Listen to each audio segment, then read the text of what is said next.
성도 여러분들 안녕하십니까? 이 새벽기도에 함께 하신 여러분들을 진심으로 환영합니다. 이 새벽기도를 생각할 때마다 늘 생각나는 구절이 있습니다. 바로 예레미야 7장 13절입니다. 여호와의 말씀이니라 이제 너희가 그 모든 일을 행하였으며 내가 너희에게 말하되 새벽부터 부지런히 말하여도 듣지 아니하였고 너희를 불러도 대답지 아니하였느니라. 새벽기도에는 두 가지 형태가 있다고 봅니다. 하나는 우리가 하나님께 열심히 아뢰기만 하는 그런 기도에, 또 하나는 열심히 말씀하시는 하나님께 귀 기울이는 기도에. 예레미야 7장 13절은 하나님의 음성을 듣지 않았던 이스라엘 백성들을 꾸짖으시는 하나님의 말씀입니다. 우리는 이 새벽기도 시간을 통해서 하나님의 음성을 듣는 그런 시간이 되시기를 간절히 바랍니다. 함께 기도하시겠습니다. 하늘에 계신 아버지 하나님, 저희들이 이 시간 성경 말씀을 통하여 우리에게 말씀하시는 성령의 음성을 들을 수 있도록 저희의 귀를 열어주시고 또 우리의 마음을 열어주셔서 참으로 하나님의 음성에 화답할 수 있는 저희 모두가 되게 이끌어 주시옵기를 예수님의 이름으로 간절히 기도드립니다. 아멘. 오늘의 제목은 하나님의 마지막 때의 남은 자입니다. 마귀는 하늘에서 반역을 일으킨 이후로 계속해서 주님을 대적합니다. 그 당시도 그랬고 지금도 마찬가지입니다. 사탄의 목적은 이 우주를 점령하는 것이죠. 계시록 12장에서 보여지는 마지막 대결 국면은 이 지상 역사의 마지막 때에 마귀의 관심이 하나님의 백성에게로 쏠리는 것을 볼 수 있습니다.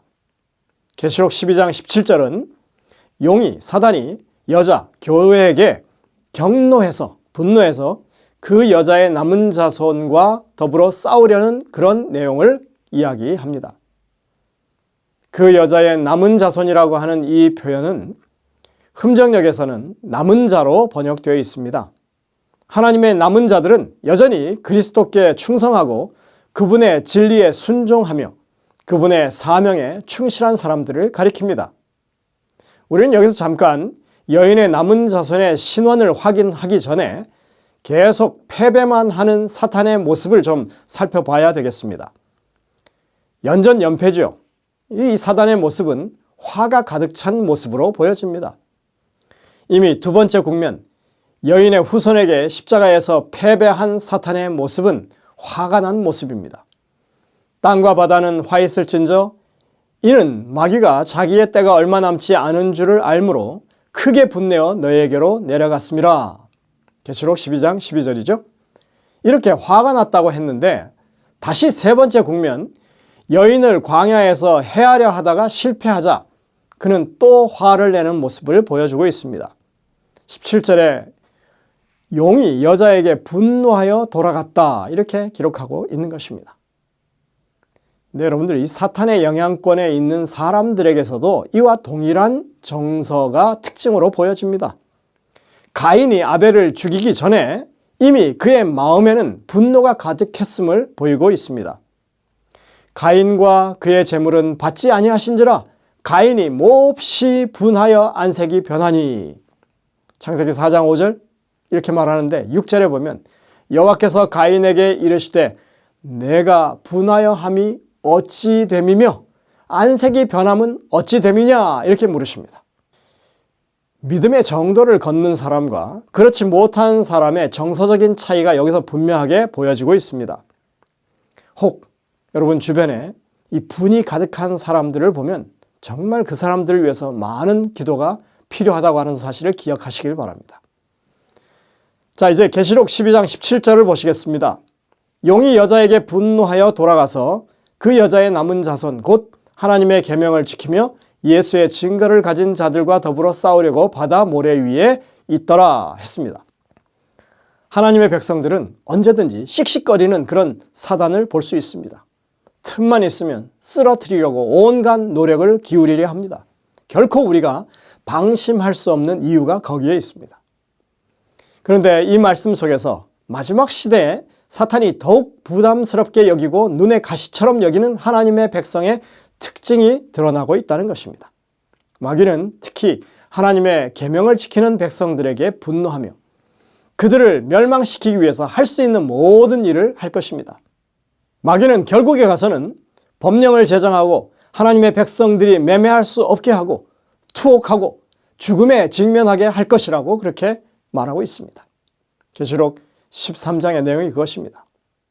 그리스도를 이길 수 없다면 대신 사탄은 그리스도의 가장 깊은 애정의 대상인 그분의 교회를 멸하려고 하는 것이 사탄의 생각인 것입니다.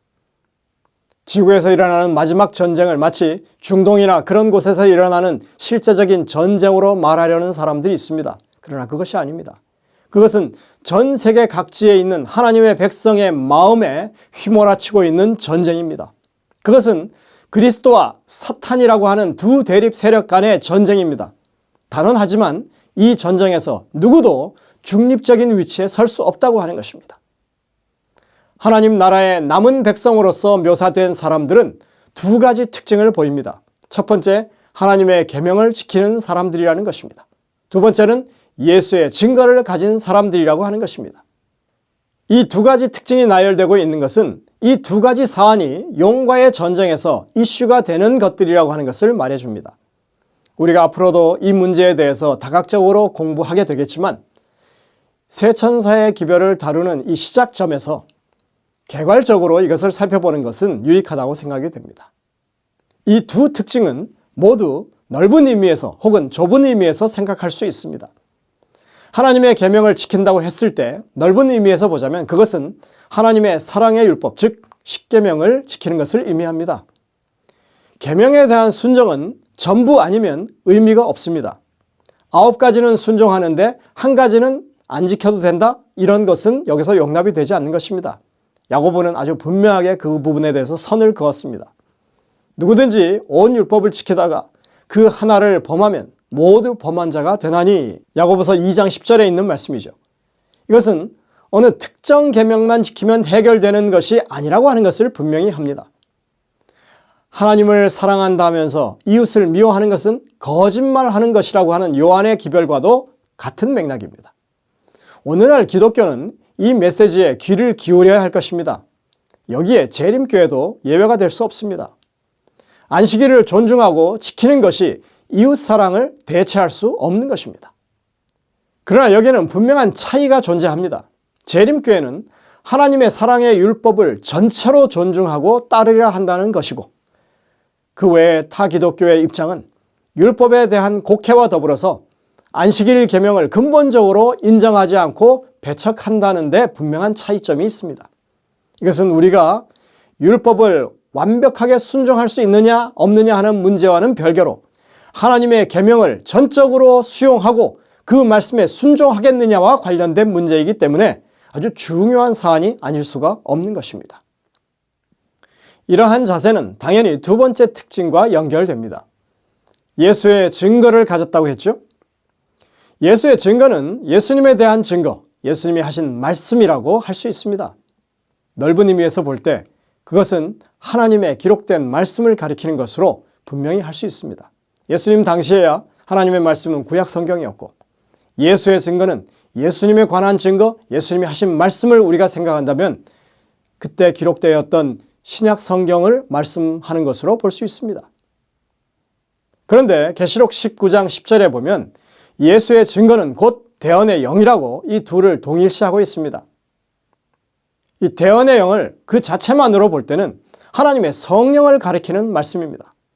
그런데 예수의 증거, 기록된 말씀, 이런 것과 대언의 영을 동일시한다고 하는 것은 그 성령이 전하시는 말씀을 그 시대에 맞게 증거하도록 역사하시는 성령의 은사를 포함하고 있다고 하는 것을 보여주는 것입니다.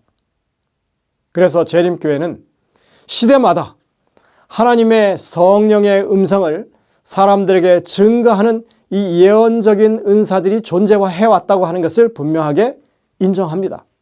그리고 그들의 기별이 모두 성경에 남겨지지는 않았더라도 그 시대에 하나님의 뜻을 증거하는 빛으로서 존재했던 것이 사실이라고 저희는 분명하게 믿습니다. 이러한 성령의 사역이 마지막 때에도 있게 될 것이라고 지금 계시록 12장과 19장은 말하고 있는 것입니다. 그러나 성도 여러분들, 이 마지막 시대에 있을 예수의 증거, 대언의 영의 역사의 진정한 성취는 하나님의 백성을 배도한 세력과 구별하는 것으로부터 드러나게 될 것입니다. 그것은 누가 그런 기별을 가지고 있느냐 하는 것보다는 그러한 성령의 기별을 누가 인정하고 순종하며 사는가에 의해서 차별화된다고 하는 것입니다. 우리가 이런 기별을 가지고 있으니 우리가 참이다 이렇게 증명되지 않습니다. 하나님의 말씀과 그 성령의 사역에 전적으로 순종하며 따르는 사람들에 의해서 그 기별이 정말 하나님의 기별임이 드러나게 될 것이라고 하는 것입니다. 이 마지막 전쟁, 사탄과 하나님 백성과의 전쟁의 핵심은 충성심이 누구의 것이냐 하는 것입니다. 우리는 누구에게 충성할 것이냐 하는 것입니다. 하늘은 그리스도의 사랑에 매료되고 그분의 은혜로 구속을 받고 그분의 목적에 헌신하고 그분의 성령으로 능력을 받아서 그분의 명령에 순종하며 예수를 위해서는 기꺼이 죽을 때까지 그렇게 충성하는 자들을 부릅니다. 재림교회는 그 선두주자로 부르심을 받은 사람들이고 그 마지막 대열에 함께 참여할 정말 셀 수 없는 수많은 사람들이 하나님의 부르심을 기다리며 지금 준비하고 있다고 저희는 믿습니다. 우리가 살고 있는 이 세계는 중차대한 위기를 앞두고 있습니다.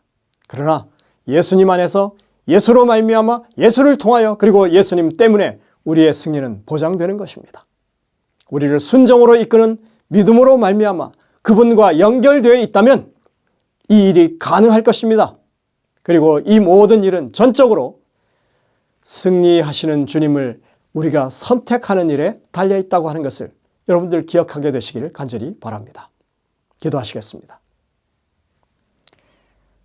하늘에 계신 아버지 하나님, 참으로 하나님의 남은 자손이라면 하나님의 말씀을 전적으로 받아들이고 주님께 대한 온전한 믿음을 가지는 것이 우리의 특징이 되어야 함을 우리로 하여금 다시 한번 깨닫게 하시고 주님 앞에 그렇게 분명한 선택을 할 수 있는 저희 모두가 되게 인도하여 주옵기를 예수님의 이름으로 간절히 기도드립니다.